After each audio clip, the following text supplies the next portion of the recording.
So I'm Cynthia, and I'm the host of the reality series CPS the Horror Stories. I'm not a social worker or an attorney, so I can't offer any kind of advice. But I'm a mom who did have her kids kidnapped, and after 2 years of fighting, I did get my kids back.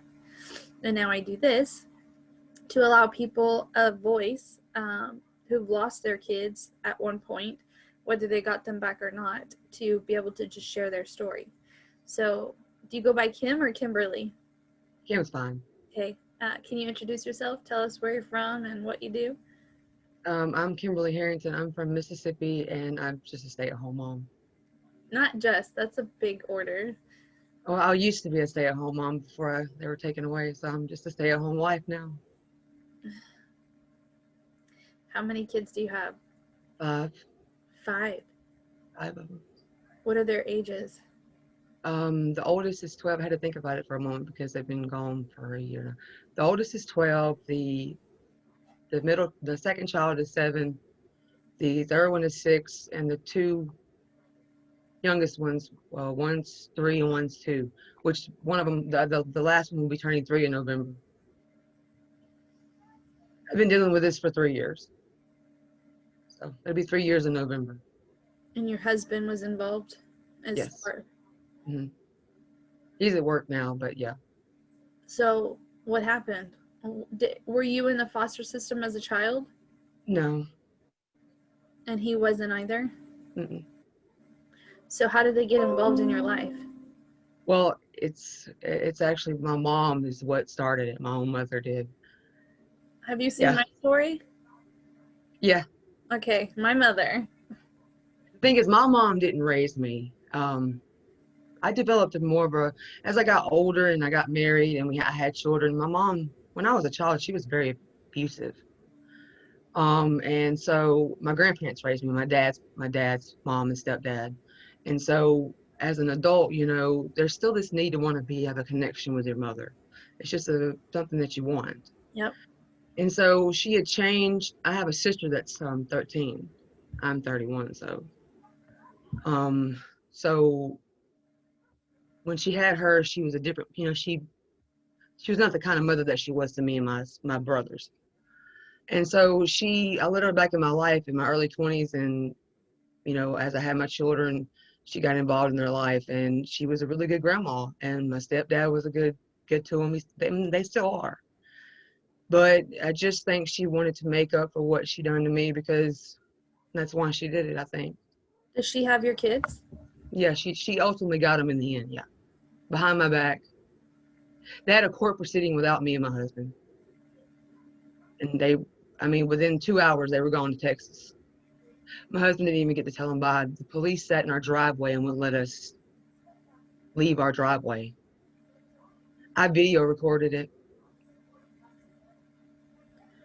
And they took them to Texas? Yep, because the judge gave them to her. They'd never liked me in this case. She called him in 2017, at the beginning of 2017. I had my 4th kid and almost died because I had preeclampsia, and it developed into heart failure. I was in ICU with a tube down my throat. And she had my 2 children because she was watching them while I had the baby, And so whenever I almost died, she has never liked my husband, is the thing, because she lives a different lifestyle than me. She's more rich, I wouldn't say rich, but they have fancier things. I'm just a hometown person we fixed up our house. It was given to us by, family member that had died. It's just, we live on a farm, basically, country life. I'm happy with our life, but she never did. She wanted me to have more. She felt like I should have more. And so she'd been wanting me to leave my husband. She didn't really say it like that, but that's what she meant, Yeah. And I just could, I wish I would have known now what I know now. I would have stopped it. I would have, stopped having anything to do with her.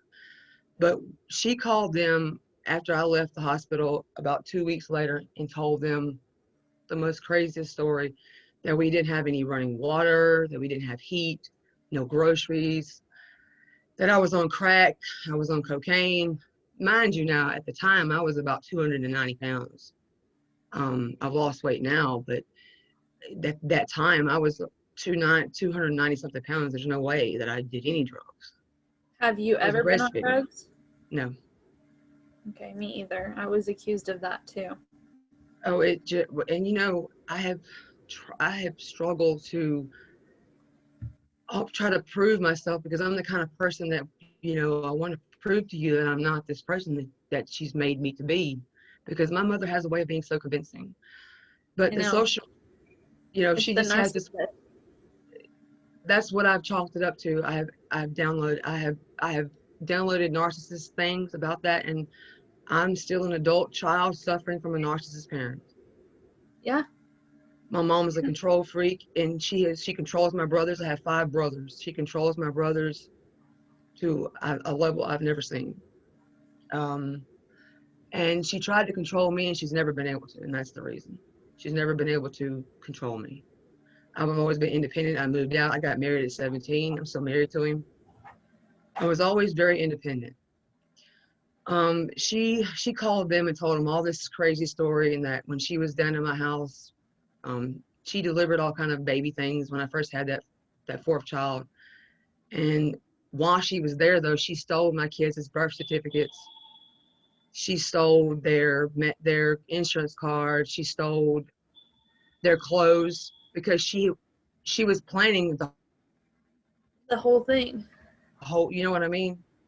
She was wanting to do that the entire time. Um, and she took all their identifying documents, when she delivered stuff to my house. And when you let your mom in your house and you're in the hospital, you don't think that kind of stuff is going to happen, Oh, So she told them that when she was there putting the baby stuff up, that she found cocaine and some kind of crack pipe.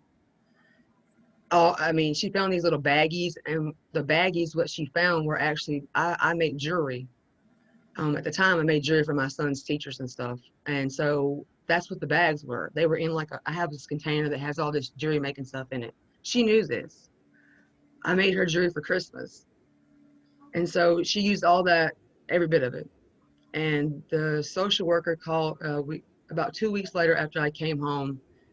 I had been trying to get her to bring my children back. I was ready for them to come home.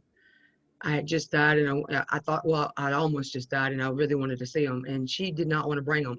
I had to actually threaten her, and I went to my law enforcement, because she was not going to give me back my kids.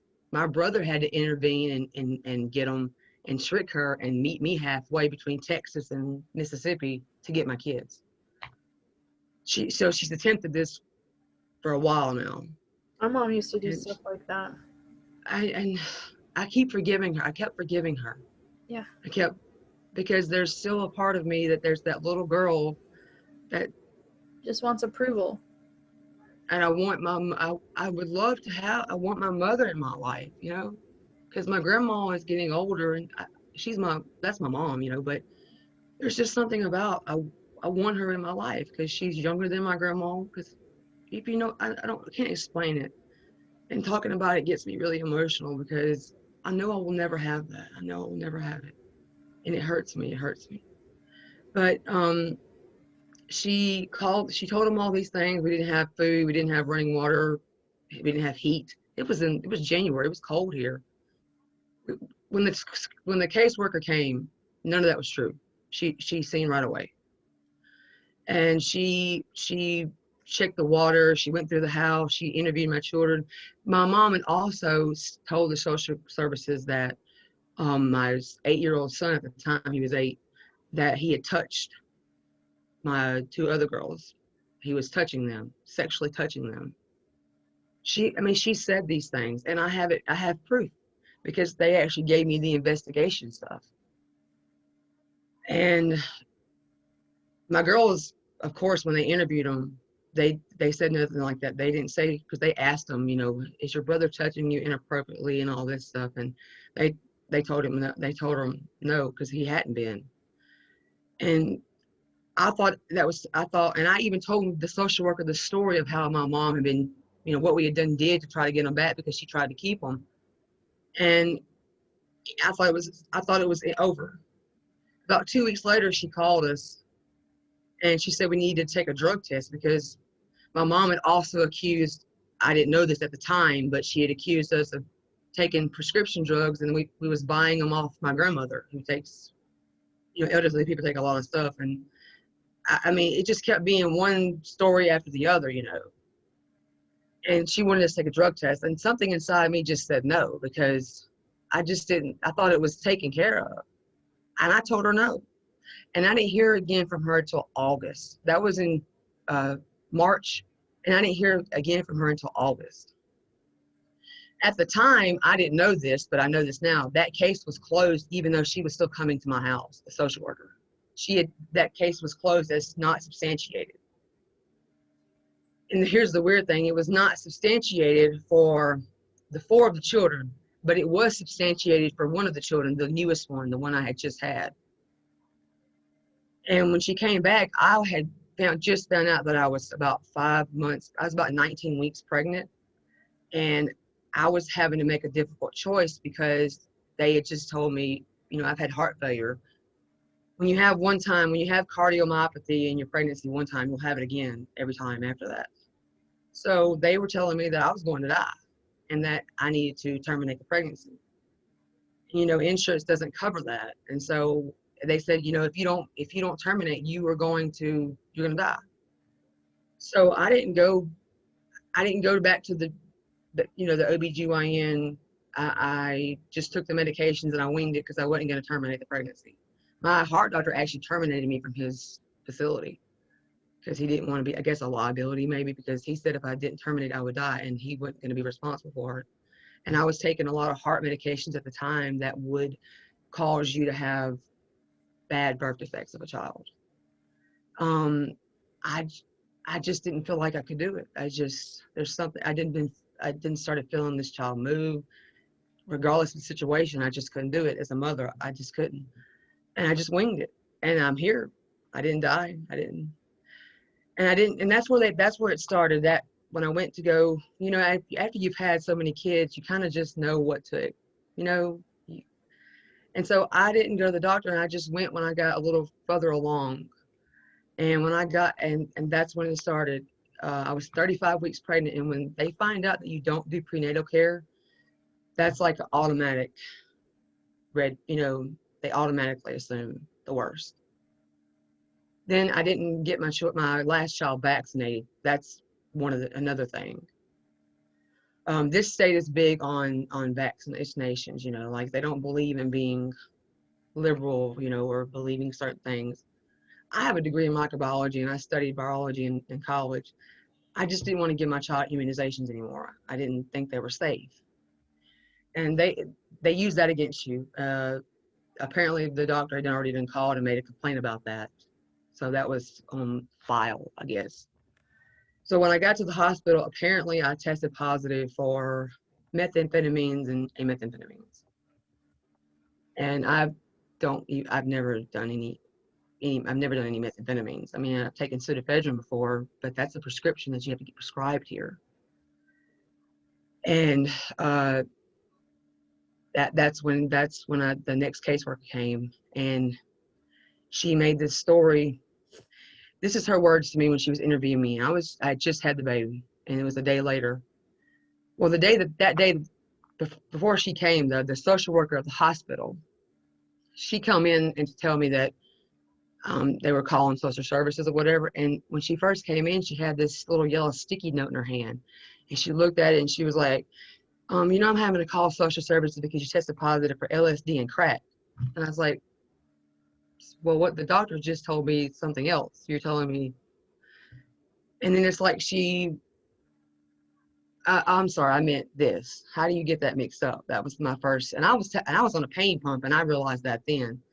So then they told the social worker that, and they used that against you, even though you didn't test positive for that. Yeah.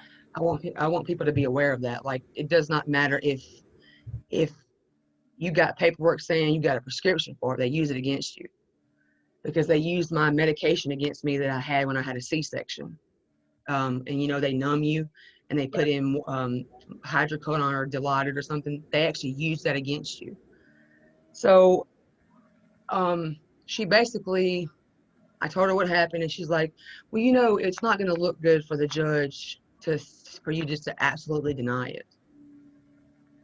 And I was like, well, I don't know what you want me to tell you. I had taken some pseudoephedrine, and that may be positive for the amethamphetamines because I had bad colds and I have asthma. So, you know, I may have taken, I did take some, but it was prescribed to me. Right. It doesn't matter. They turn And it. so you know, I feel like I just felt, I kept feeling like I shouldn't have to explain my Right. life to them. And she she turned the story around. She actually said that I admitted to using meth in the form of a pill that I got from my friend. And at the time, I didn't know that she had said her word for word, but I got the investigation, and she said that I used meth in the form of a pill, and they actually used me wanting to terminate my pregnancy because of me almost dying. They used that against me. They said I didn't do prenatal care and I risked my child's life, and that's when the hell started. And that's the kind of thing that we have to deal with in this country. And you know, they were going to have a shelter hearing while I was still in the hospital. They took the kids away and then called us. And they didn't even take them away. See, my mom was babysitting them. I had forgiven my mother, and you know, she was still back in my life. She had mailed me a letter saying, please forgive me for what I did. Well, she had my kids at my house, babysitting them while I was having the baby. And somehow I didn't tell my mom that the social worker had came to the hospital, but they met up somehow at a hotel. I don't know how they met. I don't know how she got in contact with her and the lady got in contact with my mom. The lady knew that my mom was babysitting my kids, but I didn't tell her where, because my mom stays at a hotel when she comes to visit me. She doesn't stay at my house. She's just weird like that. She's an OCD clean freak, so they have to have it just so they stay at a hotel. I don't know how the social worker found her at the hotel because she didn't know any of this. And they supposedly removed them from us, but yet she had them, and they left them with her. And they called us, and they wouldn't give them to my husband because my mama had already thought about it. She had told this story the following day. This was the weekend when it was happening. So on a Sunday, she had told them that my husband pulled a gun on them and held them hostage and wouldn't let them allow them to leave Oh my because God. he. And here's the thing: she tried to say that my husband told my mom, "You're not taking my kids from me," but at that time he would have not known because she had not came yet. So my mom would have. How could my mom know, and how would he know? Right. He I was get with me at it. the hospital. So she called and said that they were removed, and I mean, I just screamed out, like, because I had been trying to prevent, because they had been hounding us, and I didn't been standing my ground, and they got me when I was weak, and when I was numb from the waist down, they took them from me. That's how I see it, because that's what it was. Um, Sick. they knew I couldn't do nothing about it, and you know, I still regret being vulnerable. You know, even though I know it's not my fault, I still regret it. I still regret being vulnerable. My husband was actually going to go get them because we had no paperwork saying the judge removed our kids. They said he gave a verbal order. In this state, they allow verbal orders, but the order has to be written within 48 hours. It never was. But I didn't believe it. So he was going to go get them, but she called the police and said we were threatening them, and the police was with her at the hospital, so there was nothing he could do. They got involved in what, and you know, he was going to be arrested. And so we went. I actually was released early and went to the shelter hearing. It was 3 days later. At the shelter hearing, I was negative for drugs, period, except for the medication that the pain medication Right. that you get. And the judge at the time, the judge said that was reasonable, but later on they used it against me. Um, I mean, they removed that they can. She didn't get them that day. She was planning on taking them to Texas then. They separated the children among three older relatives. My grandmother had one. My in-laws had two of them, the two oldest, and then my god aunt had the two babies. And my son was released 5 days later from the hospital. So, he wasn't addicted or whatever. Right. Because I think most children from my research, most children who come out with withdrawal symptoms, they don't stay just 5 days. Plus, he was born in a hospital that's like a level 1, level 2 hospital with no certified NICU. He's born in a hospital that can deliver babies at 35 weeks, which that's what I was. And if he had been a baby that was born addicted, he would have been sent to a bigger hospital in the state that has a NICU to help that. Right. And so it just blew my mind, and I kept saying all these things to them, and they actually tried to make me crazy. They tried to have me committed, because I suffer from postpartum depression, and so at the time I was taking postpartum depression medication, and they used it against me. They said that I admitted to using drugs when I was pregnant, and they took them away, and that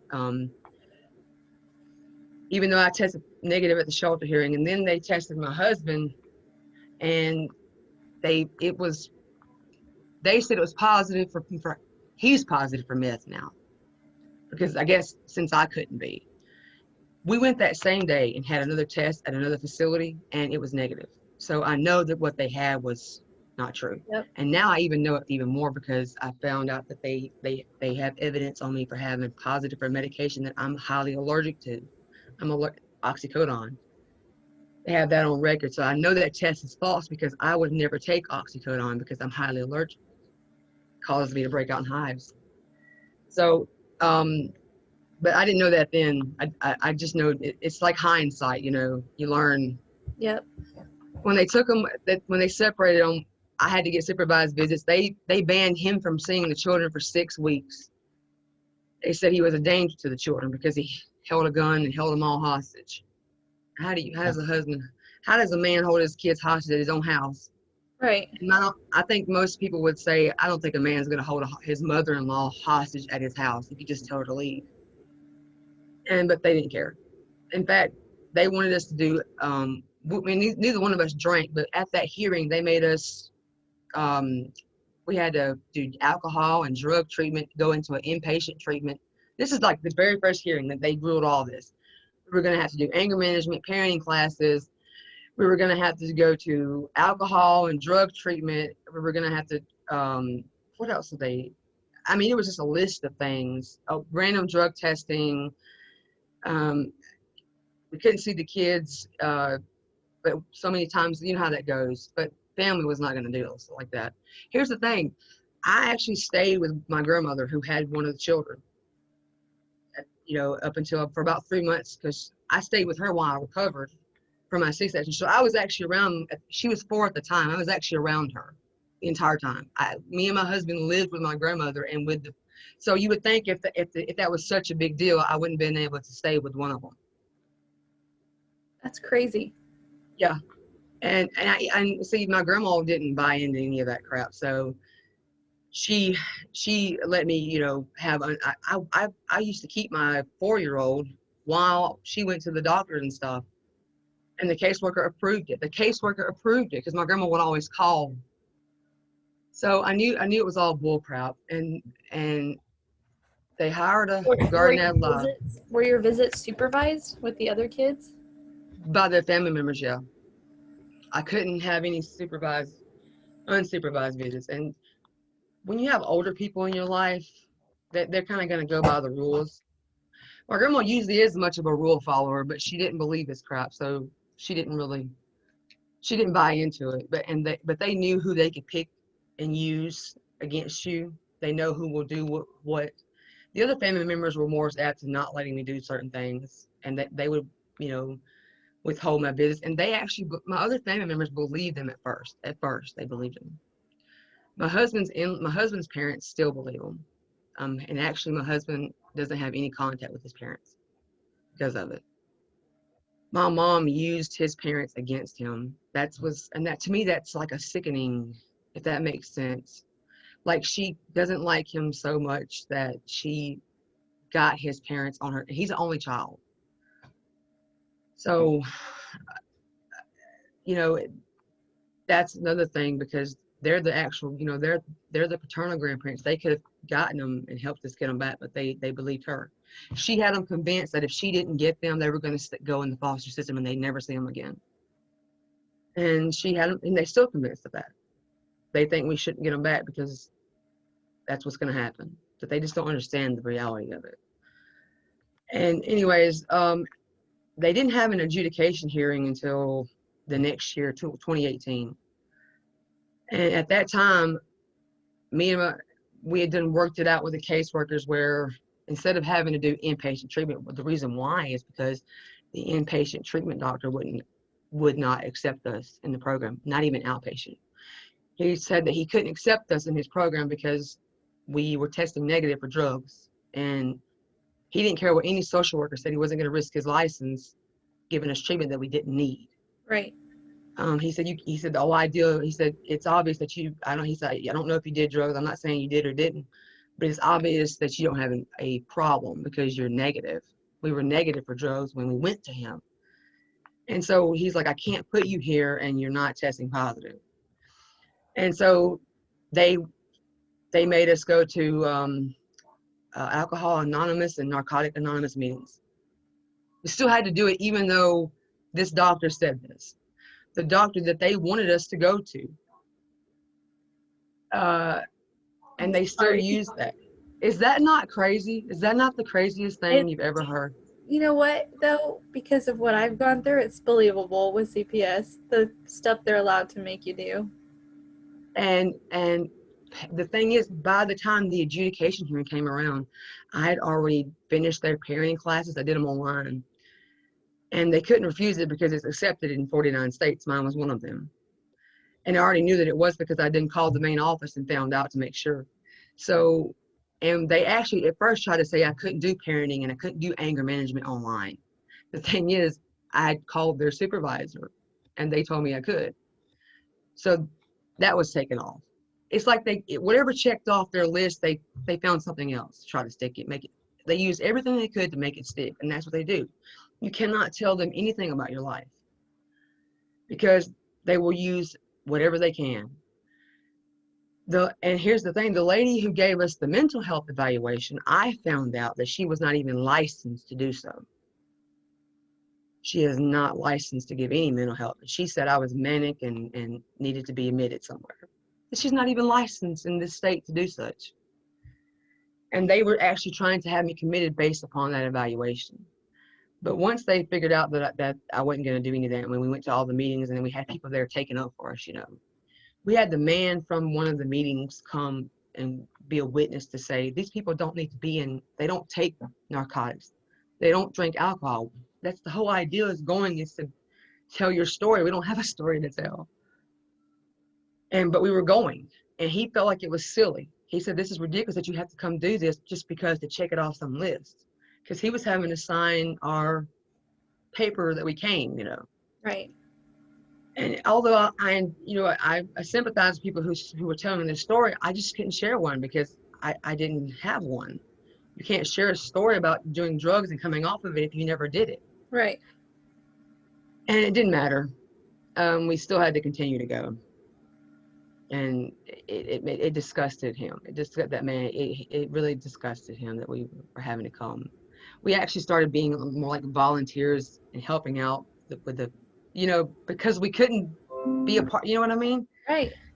So when the adjudication, they adjudicated neglected, but at that time I didn't know that they said that we didn't contest the allegations. Once I got copies of the orders, it said that we did not contest the allegations that were in the petition for neglect, which all the petition says for neglect is that I admitted to doing crystal meth and that the children, I didn't do prenatal care, and I was going to terminate my pregnancy. And my child was born and placed in NICU, a NICU that doesn't exist now, and a hospital that does not have one, and for breathing problems. The depression medicine that I was taking causes a child, if you take it in your last trimester, it will cause breathing issues with an infant. I had it circled and handed it to them. Didn't matter. They used it against me and they said I caused harm. I caused my child to have breathing issues It wasn't because I was taking all those heart medications and they, my doctor said he was going to have some kind of issue when he was born, or that my depression medicine, it states on the paper, and it also states on the paper that it will cause you to have a false positive drug test for PCP and methamphetamines. And that didn't matter. The judge did not, he looked at that as if it didn't exist. And you have it in court there ready to give it to them, and they don't look at it. No. They don't care. No. They come up with these reports that they have. In fact, we had just taken a drug test, and they were observed. Well, the caseworker said that my husband tried to pour Gatorade in his urine, and they watch you do. Yeah, in the bathroom, staring at you in a tiny yes. bathroom. It's not like they got their back turned. They looking at you. And let me tell you, I had one caseworker right up on me. I have a tube that comes up. I have 2 of them that come out of my stomach. Oh, wow. And it's attached. It's long. And then it comes to a bag. And it empties my stomach. And you would not believe the hell. Every time I would go in there, you can't take that in there. Because you can't Are you serious? Yeah. And I'm like, it's fucking attached. Tell me again I can't take it in there. You want to cut my arms off too? Because those got to go in there. Every time. Hell. Oh my God. You can hold the bag. You can hold it. Or hang it on the help out. Help out. I'm not trying to get anything out of my bag and I'm like, and you're in there with me watching. Yeah, that's exactly it. You're not allowed to wear a jacket. You're not allowed to wear long. That's right. You have they make you take everything out of your pockets, and he had to take everything. They had like a little bucket there when he goes and does the drug test, and he takes everything out of his pockets, and he has to show them. And they don't allow any drink, of course. And he went in first, and she was in there watching him. So there's no way he poured Gatorade. Female? Female, yes. Yep. Watching him. He said he'd rather have a female watching me anyway, so it didn't really matter. He peed. On the other hand, I have an issue with people watching me use the bathroom. I can't pee. I have a shy bladder. I can't even use the bathroom when my husband's in the bathroom. Yeah. So I've had it as a child. It's just, I don't know what it is, but they don't see it like that. So they made me have my shirt up all the way up to my breast, exposing my whole abdomen, and then my pants down to my knees.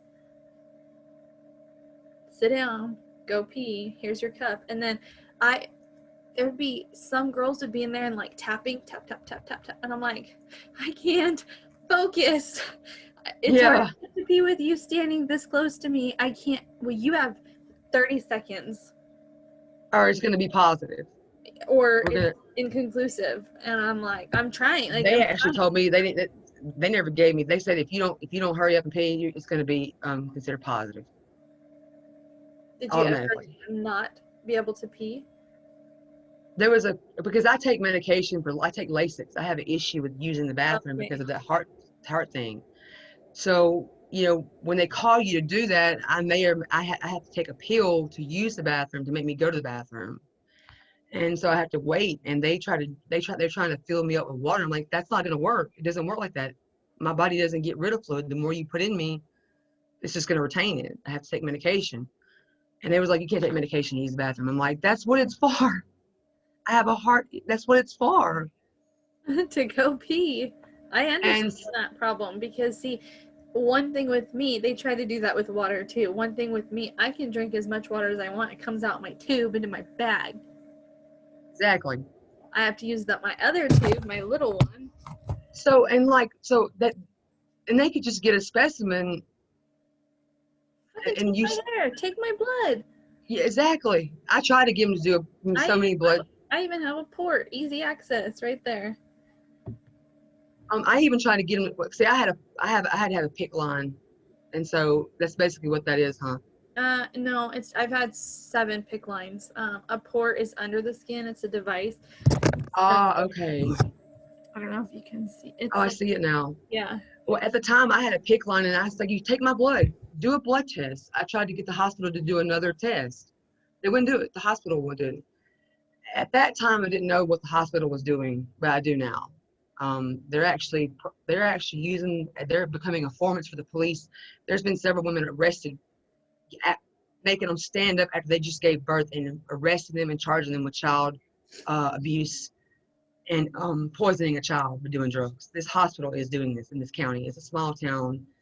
They're actually using the system, and this hospital is actually helping prosecute mothers, and they're not even been released from the hospital yet. They just had a baby. They make them get on their feet and arrest them. The reason why I didn't have to do that is because I was not a resident of that county, thank God. I was a resident of another county. That So, but see, that's hindsight. I learned that through my investigation of all this. I'm using it to my advantage now. So, when they said they were neglected, matter of fact, the judge actually made me leave the hearing because I was trying to introduce my evidence, and I was saying I would like to introduce this evidence. He kept wanting me to be quiet, trying to say I was, interrupting the court, and I was interrupting the caseworker. And I was, saying that's a lie, because that's basically saying I object, Your Honor. I wish I would have known the law stuff that I know now. But in the reality, when you say that's a lie, she's lying, that's saying I object, he made me leave the proceeding and then deemed him neglected. And so then they wanted us to, he didn't, on the record, he didn't say we had to do a hair follicle test, but then the caseworker just said that. He never actually ordered us to do one. I guess they just kind of threw that in there. And so we took one, and it was negative. And on every one of their CPS paperworks, it says that the parents provided the agency with a hair follicle test. This is what it says: the compelling reason has not changed due to the parents not complying with the agency and court recommendations. You hear that word, court recommendations? People don't realize that. It says that the parents provided the agency with a hair follicle test that was completed on February 21st, 2018 at Quest Diagnostics. The hair follicle test read negative. The parents are not complying with the agency. How do you have that in the same sentence? Yeah, you were asked to do something and you did it, but you're not compliant. And so the compelling reason of permanent, what their goal was to begin with was permanency with a relative. And that was the entire thing the entire time. Here's the thing, my paperwork doesn't reflect that it's a removal. I have uncovered something. I think this is one they worked so hard because I was very adamant about. In Mississippi, they have a confidentiality clause. Parents don't get their records in youth court. You don't have access to them. The only reason why I do is because I took a window of opportunity this year, January of this year, where the senators had passed this bill that ended up dying in the House, where the parents could get their youth court records, and that's how I got all this. I took that small window, and when it passed the House and it was going to become law, they allowed me to get my records, but it's not law in the state. I'm the only parent that I know of that has records of my papers from youth court stuff. That includes getting investigation from CPS, getting service plans, everything. The judge's secretary told me in her 23 years she has never seen anybody get any of their records. This state is one of the states that do not allow the court proceedings to be public. My paperwork says that the children were in home. It was not a removal. In fact, she makes it, and see, my family we live all kind of close to each other, right down the road. It looks like we're all one big happy family. We all live in the same house because they got me marked as head of household, and they got them listed as members. So it looks like, 6, 7, 8 adults, and these children live together. I actually had this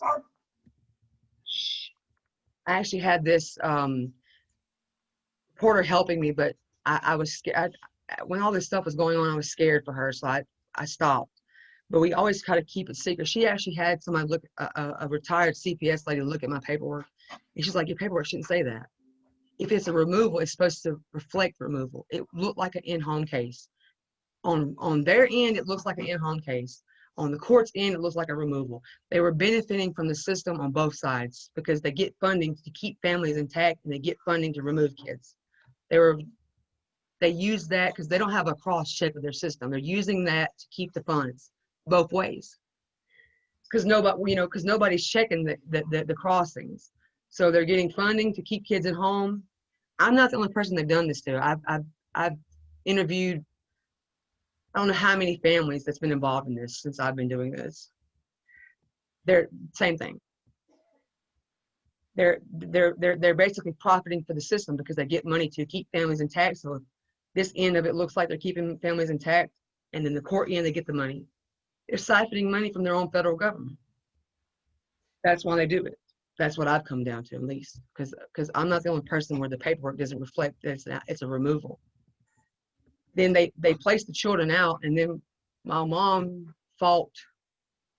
I kept telling them I didn't want her there. She's trouble. They kept allowing her to come to the proceedings. She tried to get the case moved to another court in this state, and it never worked because the laws here don't allow a neglect proceeding to be changed. Our laws state that once a child's been deemed neglected, that attaches to them to the age of 20.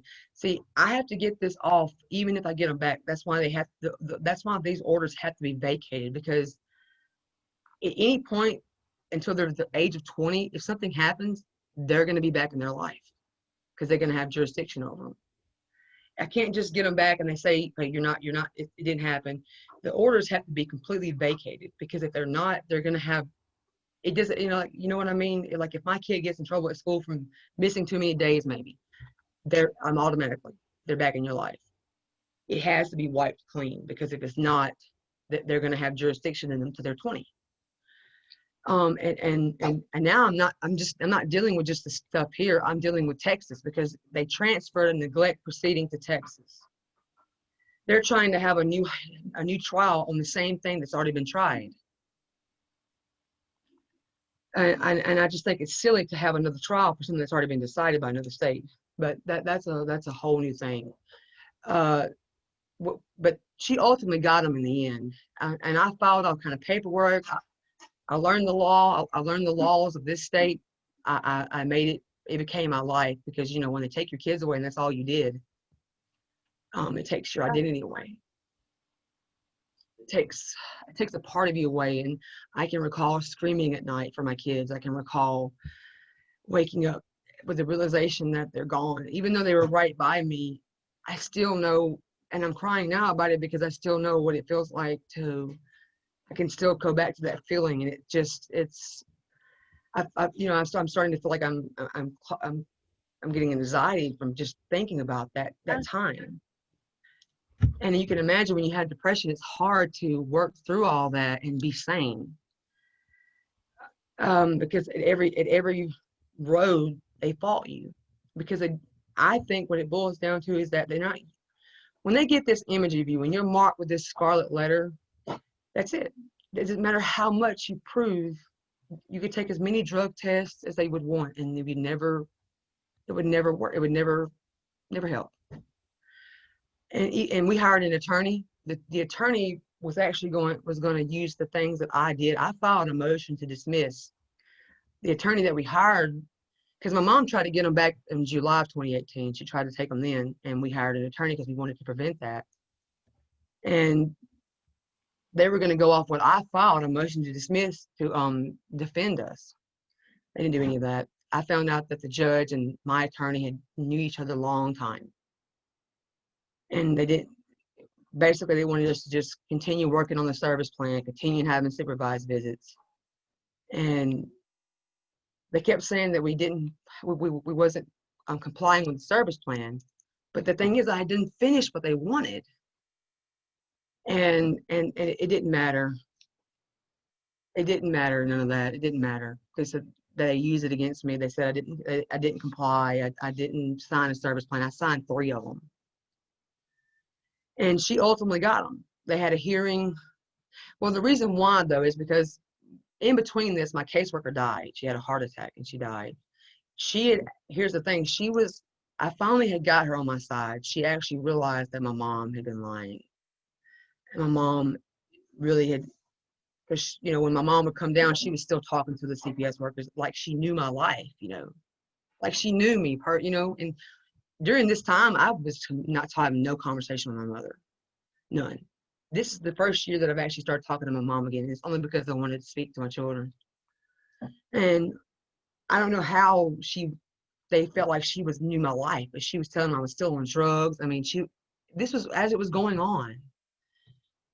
And it's like she has this way of convincing them, and it's like they know I'm hiding something. They even accused us of trying to use fake urine or something. I don't even know I didn't know that was possible until this come up. It very Even much is. so, and they actually accused us of that. They actually did. And but when my caseworker died, we got another caseworker, and at first she was going to she had like she wanted to help us. And then she called me after Thanksgiving. She actually supervised some of our meetings because she was actually going to try to get us unsupervised visits and then we might have overnight stays. And she had hoped by Christmas, this was in October, that we could get them back. And I thought, okay, so I'm gonna have my kids back in 2018. I finally thought I was gonna get them back. She came. This is the first time a caseworker set foot in my house. It was in 2018 when she came to tell us all this and what she wanted. The goal was first time. Besides, a caseworker had came in 2017, or the beginning, and that case was closed because it was unsubstantiated. But during the proceedings of this case, they never removed the kids from the home. They never came to the home. The caseworkers never came to our home to see me and my husband. So this is the first time, and I could tell by the look of her face that she was not, it didn't add up what the paperwork said about our home to what she was seeing with her own eyes. And then that's when she was like, you know what, I'm gonna try to have your kids back in your home by Christmas. And then after Thanksgiving, I don't know what happened. She called me, she said, we need to come into the office. And we got there, she wanted us to do another hair follicle test at their office. Well, we were gonna do it at first, but then this person they had there, the first red flag for me was that she didn't have a badge from the testing facility. She wasn't dressed like I normally see them when I go do drug tests at a drug testing facility. They usually have scrubs on and badges, and they have official paperwork. Yeah. This lady was dressed at the time I had to make fun of it because I just was trying to calm myself down after it happened. I said she looked like a backup dancer for the Jackson 5 because that's the way she was dressed. And she started writing down my information on a piece of notebook paper. And I refused.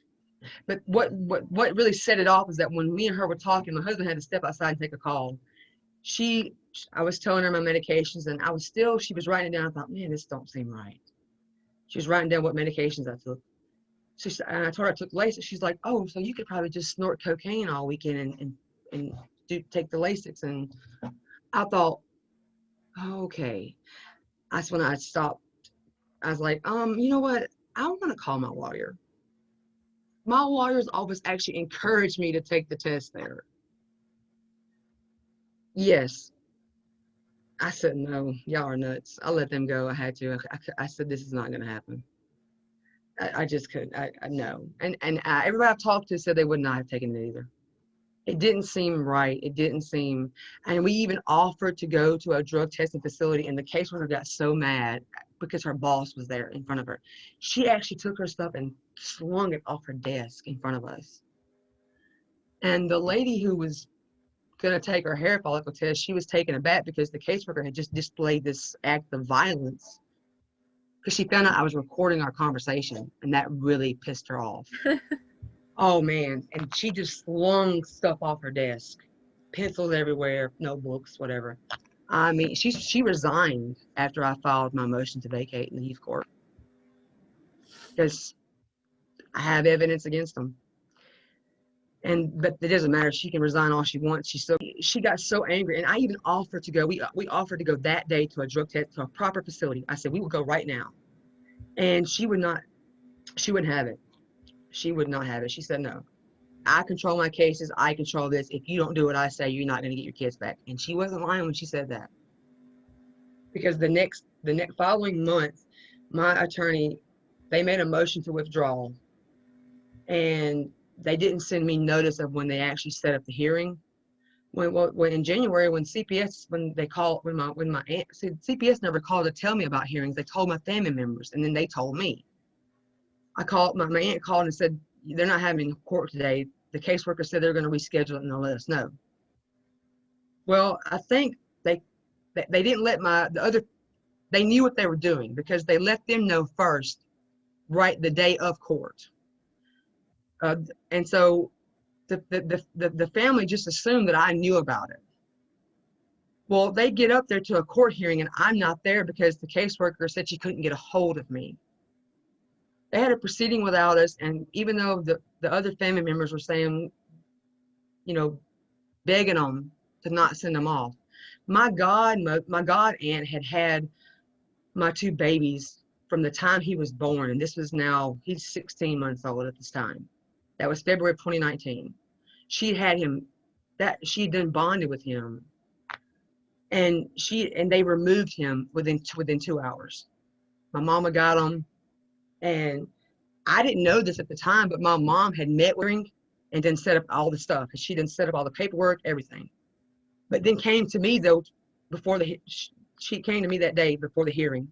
She met with him 2 days before the hearing. Then she met with me to tell me that she loved me and she believed me and that she was going to help me get them back, only to do the next day to stab me in my back and take them from me. And then knowing that they'd done wrong, my mom was like, you need to get help. You need to get into drug treatment and all this stuff.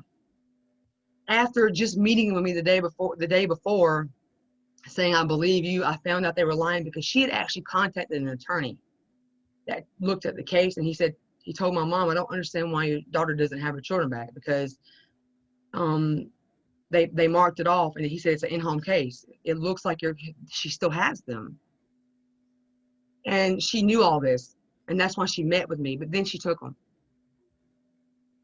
And then used it against me. And then used other things against me in a different court, in the Texas.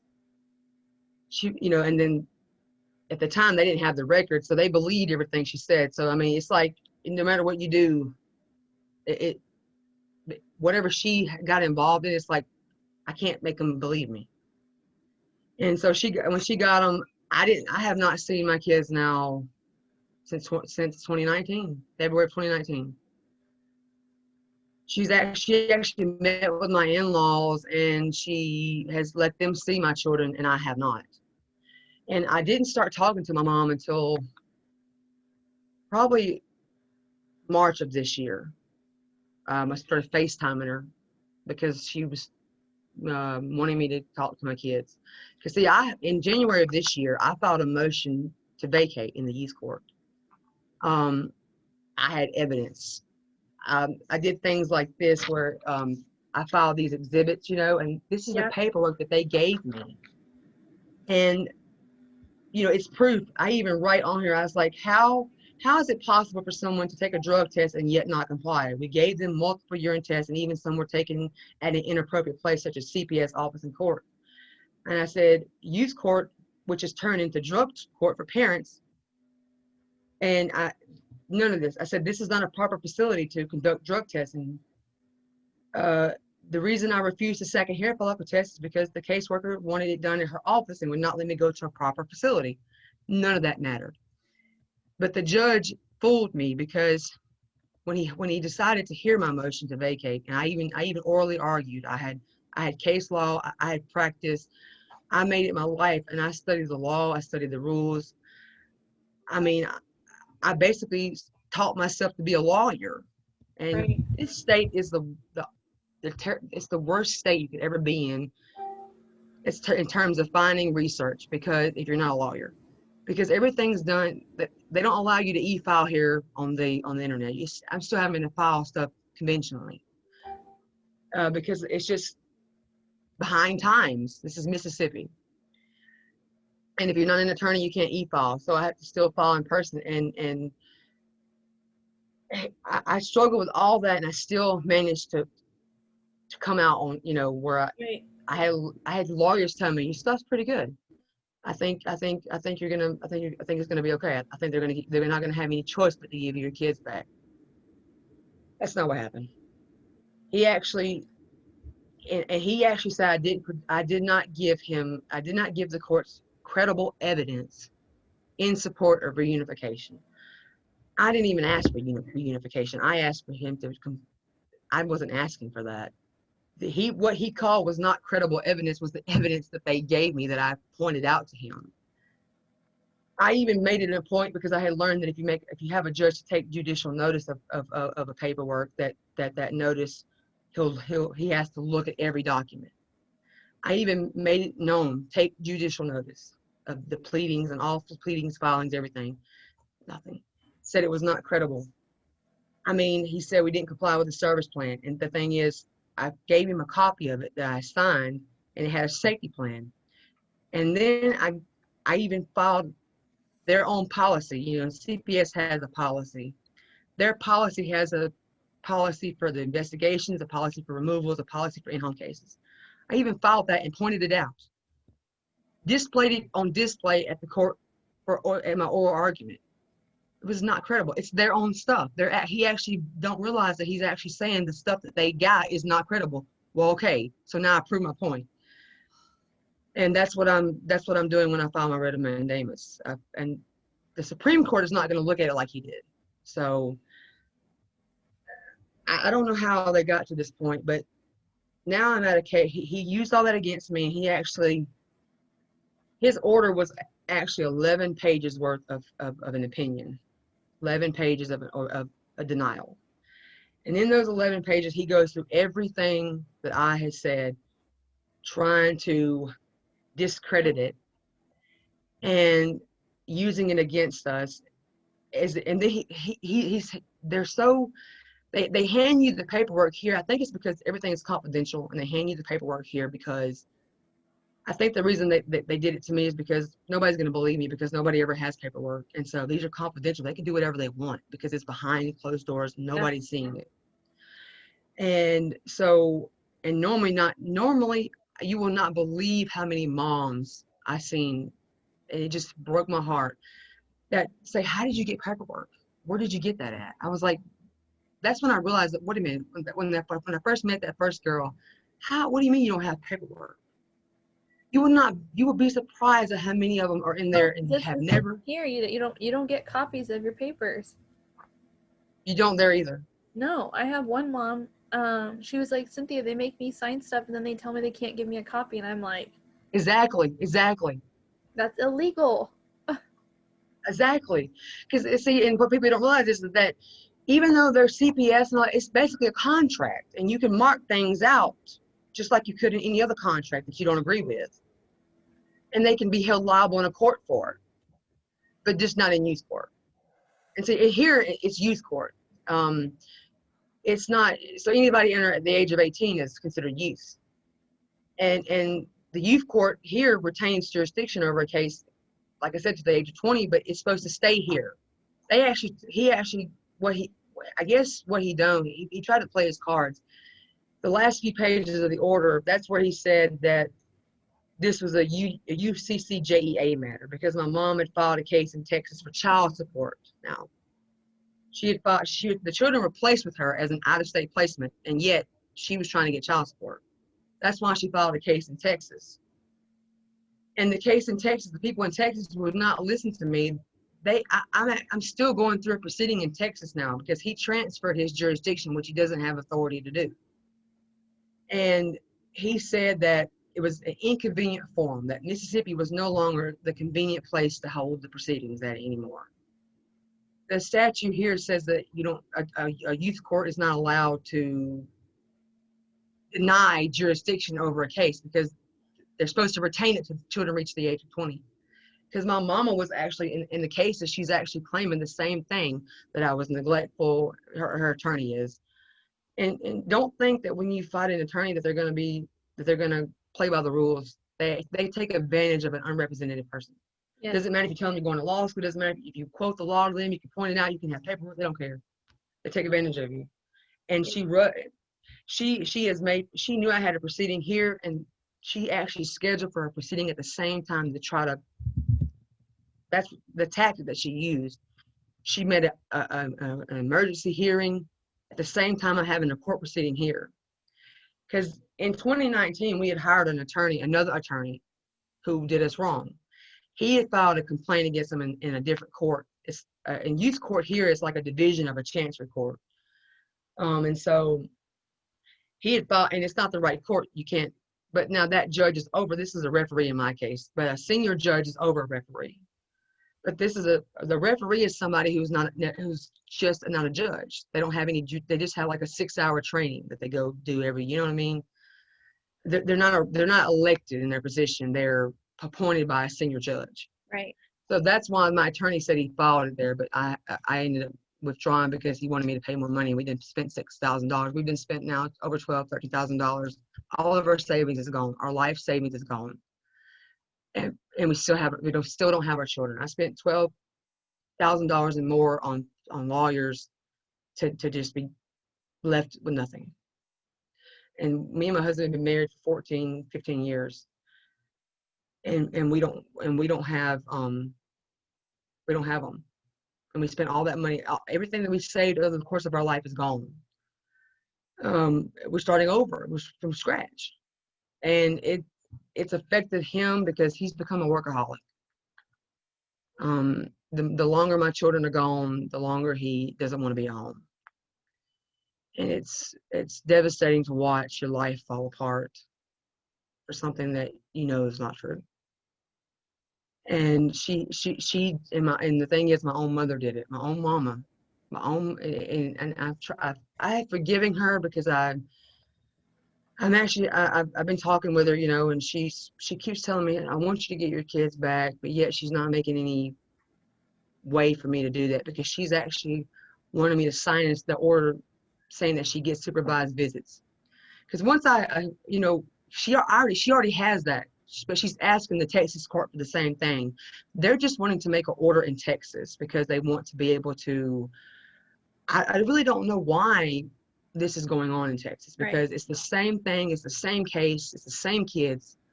They're not listening to me. They don't have jurisdiction. And because what I found out is that when she filed a petition in Texas, she just filed for child support. She didn't file to modify the custody that she had. He can't transfer a child support case. Right. The thing is, my mom is not the original petitioner. The state of Mississippi is. This judge said that this was an inconvenient form. He basically saying that the state of Mississippi is not allowed can't govern its own citizens anymore because he sent it to another state. He is saying that residents of Mississippi would be better off being judged by courts in Texas. Does that make any sense? But that's ultimately what he done. And the reason why is though, it was inconvenience for him because it's going to come back on him. And what he has done is so severe. And I pointed it out that he could be disbarred. Yeah. Because even in his denial order, I'm not kidding now, in one sentence, he says the parents did not take drug tests. Yeah. Refused to take them. And the next paragraph down, he says that the parents took a drug test and that it's on the record. How do you, if you're going to do bad, right? You need to make sure and you need to be making sure it's not on the same page and a few sentences down, you know. Right. But this is how nuts they are because you know what, they think it's not going to come back, but they picked the wrong person. Sometimes what happens is a CPS gets involved in cases and they come across the wrong person. They come across somebody. It's in my state. A lot of people are poor. They don't have. They barely have a high school diploma. I have 3 degrees. I mean, but when you get branded with this scarlet letter, they don't care what you have. I mean, I majored in math. I said I have a math. I mean, what do you? I was like, I have 3 degrees. Doesn't matter about even you're still a drug addict. And I'm testing negative. And they accused us of not supporting the kids, and yet we were because they were going to private school. We paid for it while they were still in the CPS system. And you know that when children are staying with older people live off Social Security. So, you know, you have to support them because they need the help. And so the thing is, when the caseworker would tell my aunt why she couldn't help her, is because she said, well, the children are not in our custody. That's how I knew that they were. And now, since I've been doing the investigation, I've been going to court proceedings. I have went to watch them have court. I have went to the youth court. I can't watch those proceedings, but they have people in the hallway. And so every month I would go up there and interview the families there. And I have notebooks of interviews of everybody that I've interviewed. I made that my life. That's what I've done. Right. And now I'm going to go to law school, but they think that it's not going to come back on them. And what they think is they try to diminish what they gave me. They actually didn't give me everything. I found out after this judge filed his denial. 5 days later, he filed evidence in my case. Now, I didn't think a judge could file evidence in the case. He filed evidence. He filed those false drug tests saying I tested positive for oxycodone. He filed. So at the time that they adjudicated my kids neglected, they had no evidence. He filed evidence, that kind of evidence, 3 years later, this past year, after he denied my motion. The judge did. Because CPS, he dismissed them in 2019. So they haven't been a part of this since 2019. Right. They didn't close their case to the end of 2019. They were supposed to have closed it at the beginning, which now I've learned that this could possibly be an interstate child placement. So technically they would still be involved. And you know, I don't know if you know about interstate child placements, but those are the type of things that when the child is sent out of state, they have to be governed by that. And my mom even admits in one of her, the lawyer does, that she had a home study done, and that's what they do when they do interstate placements. So that means that Mississippi still has jurisdiction over them, but they done it behind my back and they didn't want me to know about it. So that's why, you know, and so I'm going to have to file a writ of mandamus in both Supreme Courts because they're not listening to me over there in Texas. It's just as bad as here. When you said you talk to your mom right now, right? What? That you've been talking to your mom? Yeah, and because she lets me talk to my kids. Okay, she does. That's what I was going to ask. Here's the thing, though. I told her what I was doing. I'm almost done with it. I had a health emergency. Well, what happened was I actually was pregnant beginning at this year. I got pregnant. I lost the child because I was 5 months, and I was going to another state having my doctor visits. My doctor knew what was going on. He said we're going to do everything we can for them not to take this child away because our rights have not been terminated. And, you know, I went to another state and you know, this doctor, he believed my story. He was working, I was doing drug tests at his facility so he could have, you know, my whole pregnancy. And all of a sudden my blood pressure went up and I had to have an immediate termination or I was going to die. They couldn't get it to go down. And you told your mom that stuff? No. Good. Please don't tell your mom anything. No, I don't. But and then she does know. It doesn't matter because you know, I almost died. The doctor said if you don't terminate, you know, and of course the doctor doesn't want to do this. And it's not like I went to a place, you know, that does that abortion type thing. It was a medical emergency, and you can imagine. He's like, your blood pressure is going up. He's like, any moment you could go to having a seizure. He's like, we can't get it down. And everything was going so well. That's the thing. And me and my husband had so much hope again because when you lose your child, you just want another child. I know. And you don't care what kind of child you get.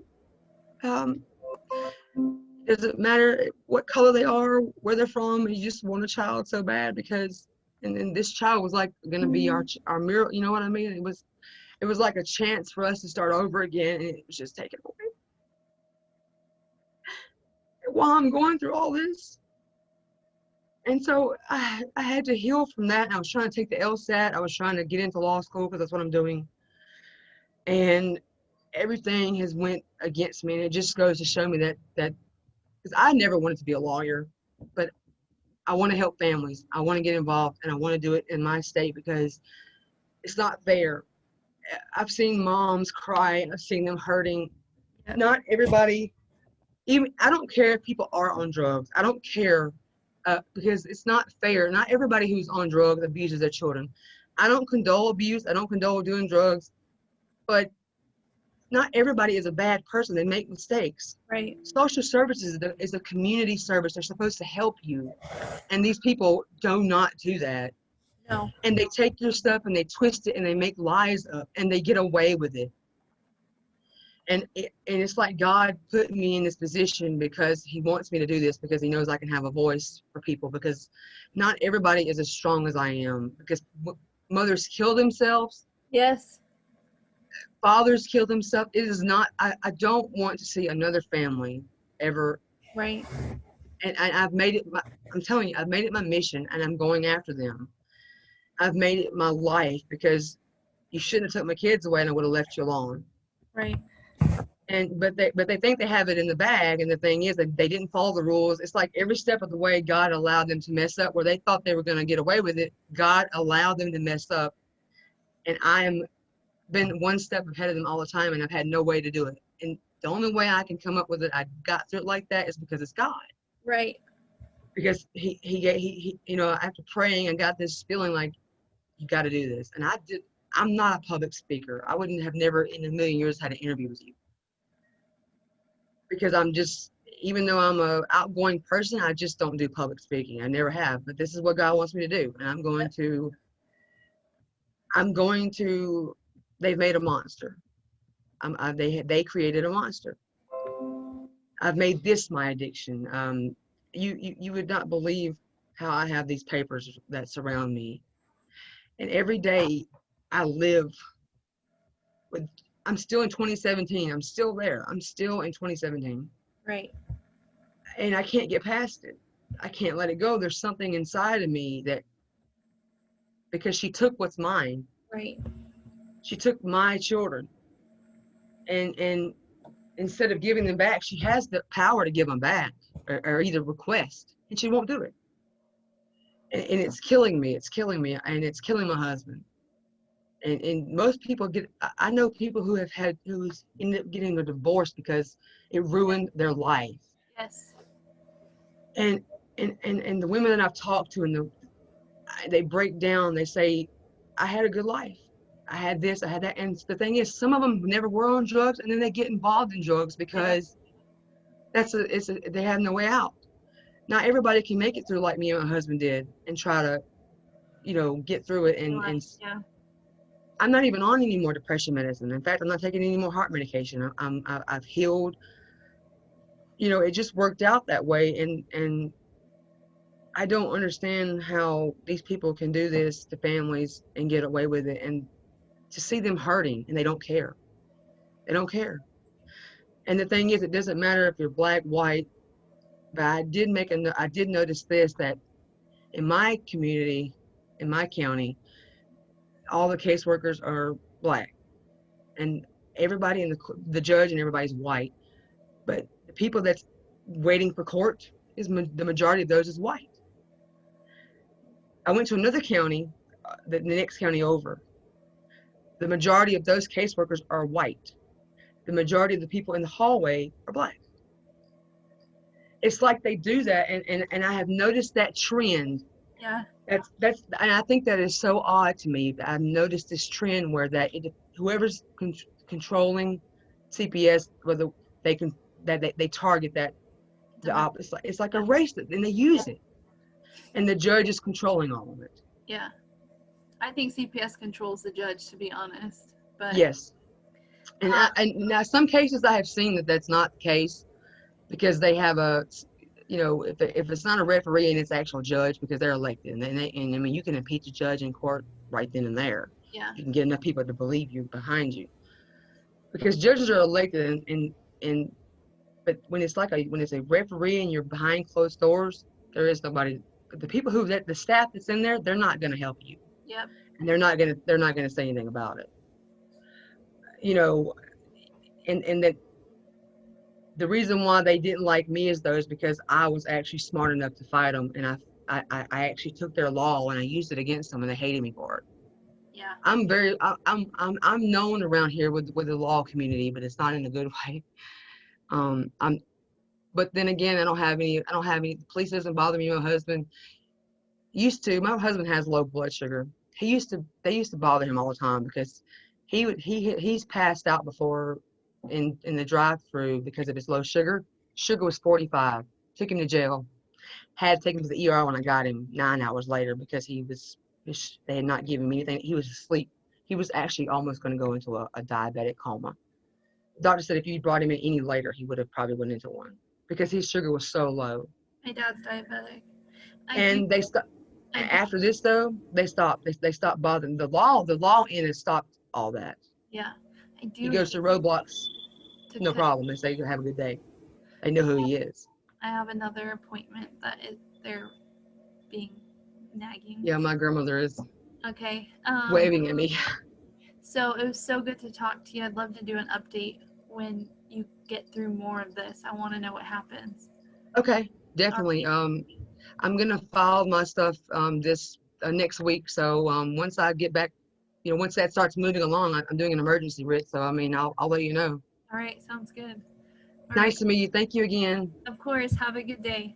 You too. Thank you. Bye.